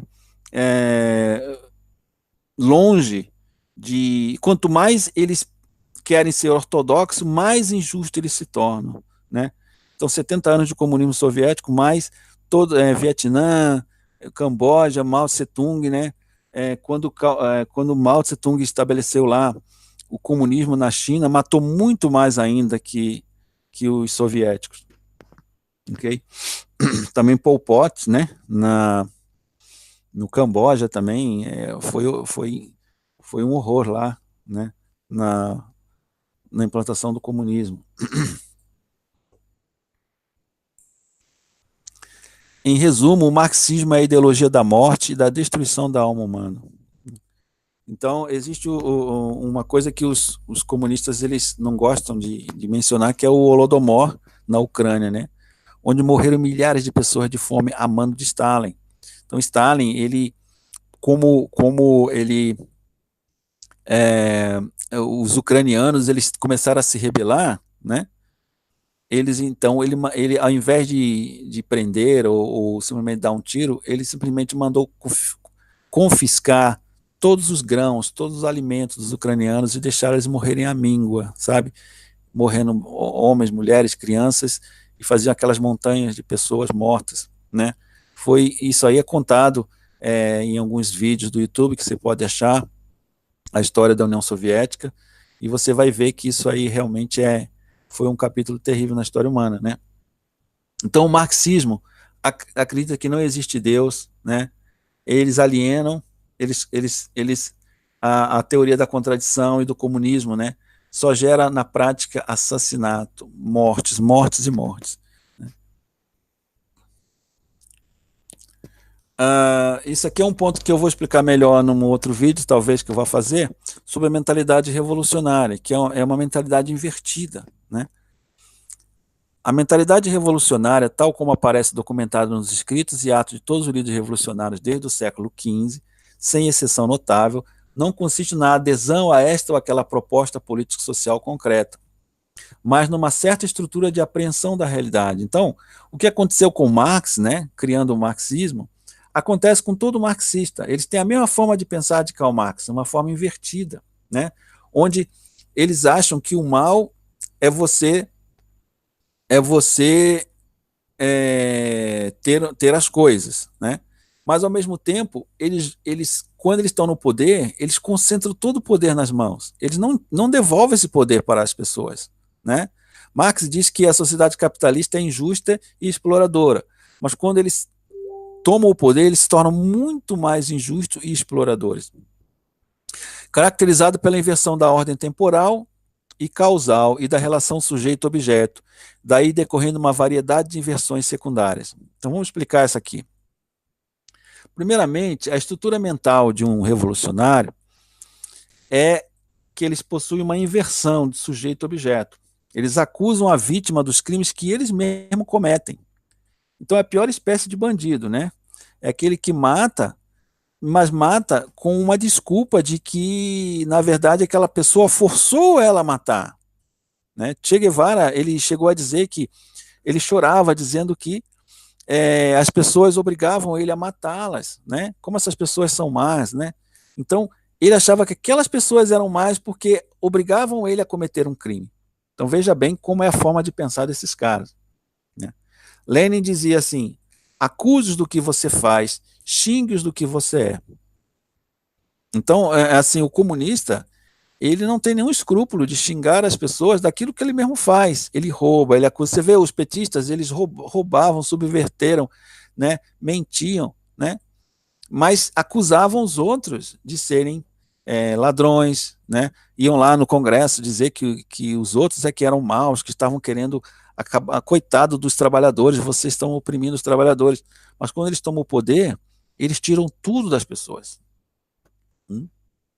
Segunda inversão, a inversão do tempo. Julgam justificados a quebrar todas as leis morais e éticas vigentes em nome de um bem futuro. Então eles pensam o seguinte: como eu vou criar, eu estou aqui trabalhando para uma sociedade boa, né? Uma sociedade perfeita que vai vir lá no futuro. Quando é que vai vir? Eu não sei, mas ela vai vir. É uma profecia. Só que é uma profecia que ela vai se adiando. Sabe? É como a cenourinha de burro. Quando você chega ali, ela já está mais à frente, ok? E com isso eles se acham justificados a fazer tudo. Eles não respeitam realmente as leis do país, eles não respeitam a moral, nada. Eles acham que para realizar aquela máxima maquiavélica, né, que o fim justifica os meios. E com isso, então, eles usam todos os meios imorais e antiéticos, assassinatos em massa. Então, se eu precisar matar aqui 1 milhão de pessoas para que 1 bilhão de pessoas possam viver num mundo perfeito, eu vou matar 1 milhão de pessoas sem nenhum remorso, porque eles se acham realmente vamos ver, os enviados, né, não do céu, porque eles não acreditam no céu nem em Deus, mas os enviados da história mesmo, né, eles são aquelas pessoas, o fruto da história revolucionária, eles estão no ápice, e eles são aquelas pessoas que vão levar a cabo a verdadeira sociedade sem classe, e com isso eles podem matar, podem roubar, podem estuprar, podem mentir, entendeu? Em nome desse mundo futuro que vai vir. Então eles acham que nenhum juiz do mundo moderno tem moral, né, tem estrutura para julgá-los, porque eles são os homens bons do futuro.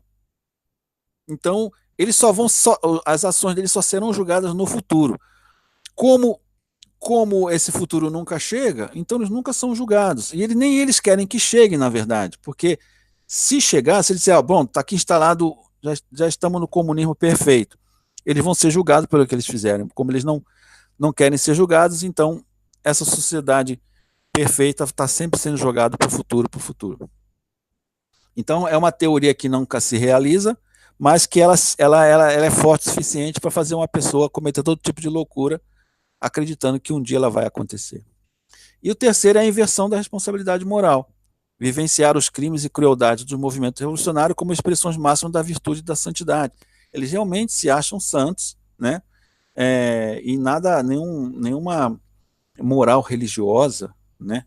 Para eles isso aí é mentalidade burguesa, negócio de amar o próximo, isso aí é bobagem, isso aí é alienação, né?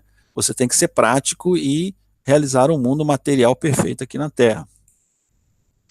E por último, eu quero ler um artigo do professor Olavo de Carvalho, né, onde ele retrata muito bem essa questão da mentalidade comunista revolucionária. A força da loucura consiste precisamente em furtar-se ao teste de realidade. Os comunistas não podem realizar a economia comunista. Se tem uma imensa facilidade em arrebanhar pessoas para que lutem por esse fim irrealizável, é precisamente porque ele é irrealizável. O que é o mesmo que dizer inacessível a toda avaliação objetiva de resultados. Jamais existirá uma economia comunista da qual seus criadores digam: eis aqui o comunismo realizado. Podem julgar-nos e dizer se cumprimos ou não as nossas promessas. É da natureza mais íntima do ideal comunista ser uma promessa indefinidamente autoadiável, imune, por isso, a todo julgamento humano. Seu prestígio quase religioso vem exatamente disto. O comunismo traz o juízo final do céu para a terra, mas também sem data marcada. Definitivamente, a mente comunista não funciona segundo os cânones da psicologia usual, mas segue uma lógica própria, onde se misturam em doses indistinguíveis a habilidade dialética, o auto-engano histérico e a mendacidade psicótica. Deixa eu explicar isso aqui. Habilidade dialética por quê? Porque eles são capazes de defender duas ideias opostas ao mesmo tempo.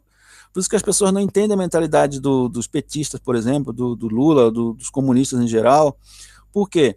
Porque eles têm uma mentalidade treinada na dialética. Ora eles defendem uma coisa, ora eles defendem coisas completamente opostas, né? Então Karl Marx dizia que, por exemplo, que a sociedade proletária ela viria naturalmente, mas com o passar do tempo, eles começaram a entender que eles deveriam criar a sociedade proletária deles mesmos, eles deveriam ensinar, né? Tipo assim, quem sabe faz a hora não espera acontecer, né? Fazer acontecer antes do tempo. Então, ao mesmo tempo que eles pregam um fim inadiável, eles mesmos jogam esse fim lá para frente e nunca se realiza. Então, isso é a habilidade dialética. O auto-engano histérico são aqueles que se tornam comunistas, esses estudantezinhos universitários que saem tudo com o cérebro lavado. Eles são histéricos, são pessoas que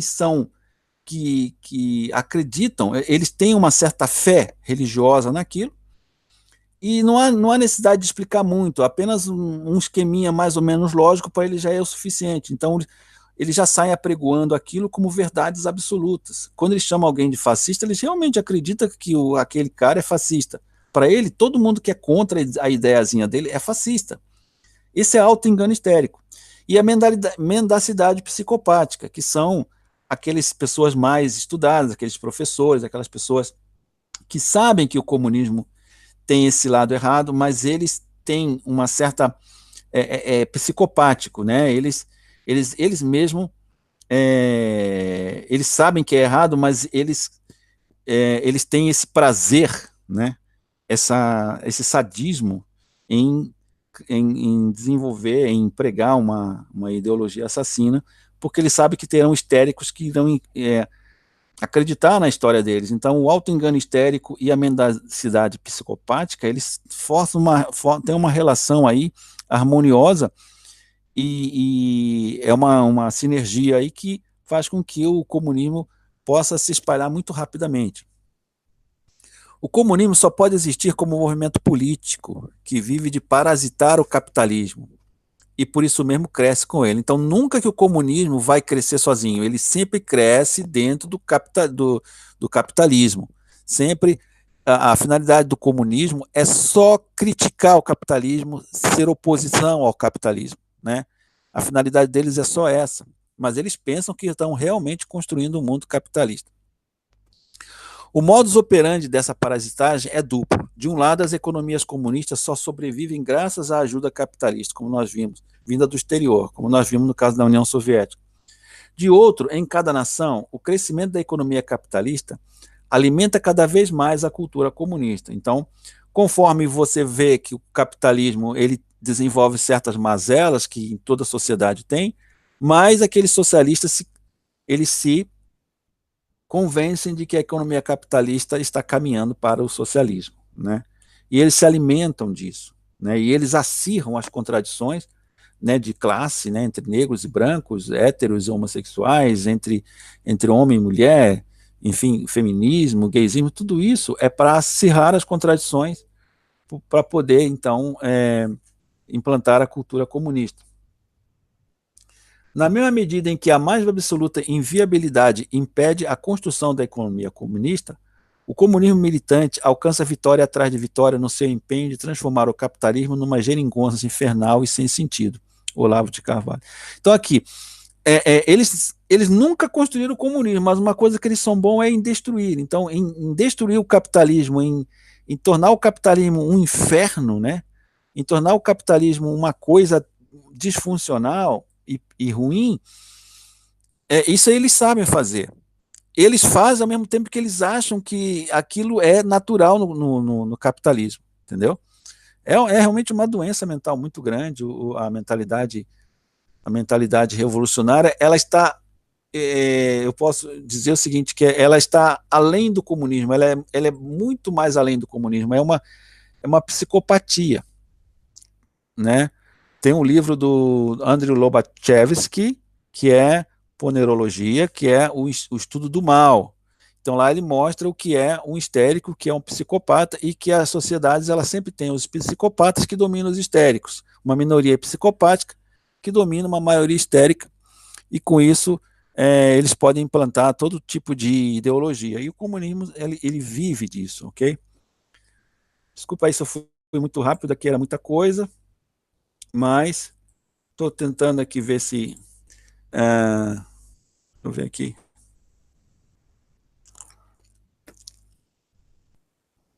Se eu vejo algumas perguntas. Bom dia, boto PowerPoint em tela cheia. Olha, Victor, ele não está passando. Quando põe em tela cheia, os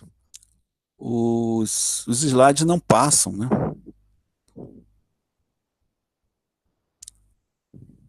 Teve mais descoberta depois do livro negro do comunismo? Sim.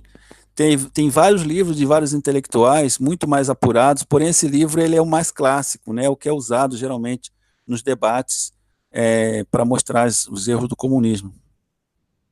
Só na Rússia de Stalin foi mais de 70 milhões. Sim, os 650 milhões do livro, ele ainda é uma medida muito conservadora, entendeu?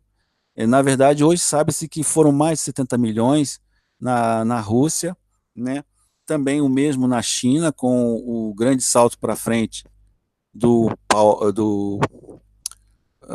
Mao Tse-tung, né? Junto também com as mortes no Camboja, Vietnã, então é muito, muito mais do que 150 milhões. É a velha desculpa, deturpar o Marx. Exatamente, a velha desculpa que eu já mostrei aqui que não tem nada a ver. Quanto mais eles querem, mais e não sentem o que estão fazendo. Ok, pessoal, então é mais ou menos isso, né? Você sabe de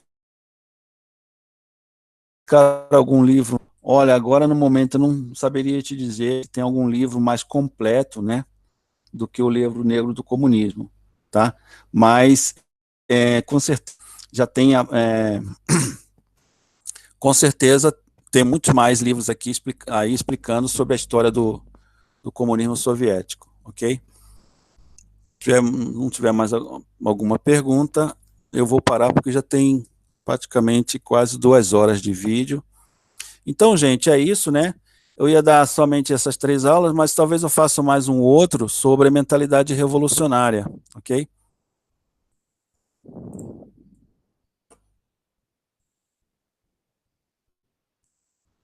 Deixa eu parar aqui. E meu computador também está travando, tá?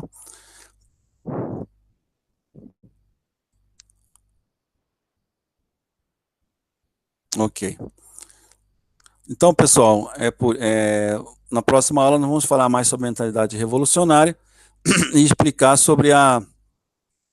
sobre o gramscismo, né?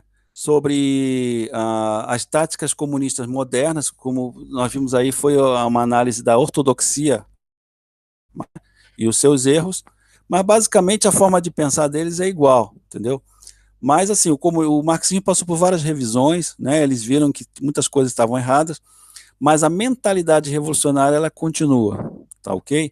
E no Brasil, principalmente, nós recebemos influência do gramscismo e que realmente passou a usar a cultura como um instrumento de, de revolta de classes. E eles usam o que eles chamam de Lupenproletariat, que é as prostitutas, os ladrões, os homossexuais, enfim, classes que são, na visão deles, marginalizadas, para se voltar contra tal classe dominante. Eles não usam mais essa questão do trabalhador em si. Né? Para eles, o proletário não é nem tanto aquele cara que está lá na fábrica fabricando sapato, mas o proletário para eles é as mulheres da rua, é os mendigos, né? É aqueles travestis pobrezinhos que são marginalizados. Enfim, eles tentam colocar essa mentalidade. Então, para você ver como o marxismo ele é muito flexível, né? Ele já não segue aquela coisa ortodoxa que Karl Marx explicou, baseado na dialética materialista.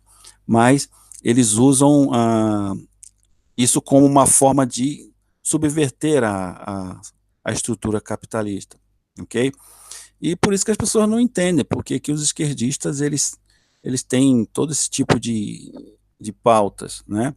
E também vamos ver na outra aula essa questão do globalismo, como mostrando que agora, realmente, os comunistas, eles trabalham para os globalistas, de certa forma, eles cooperam com os globalistas, parece até uma contradição, mas é muito fácil de entender, porque os globalistas, eles têm o poder econômico e eles usam a ideologia comunista para quebrar a estrutura não do capitalismo em si, mas do Ocidente cristão. Né? Aí é muito mais profundo do que uma guerra econômica, mas é uma guerra de civilizações, né? É uma forma de domínio mundial. Okay? Então, isso aí vai ficar para a próxima aula, tá bom? Obrigado a vocês todos, um abraço.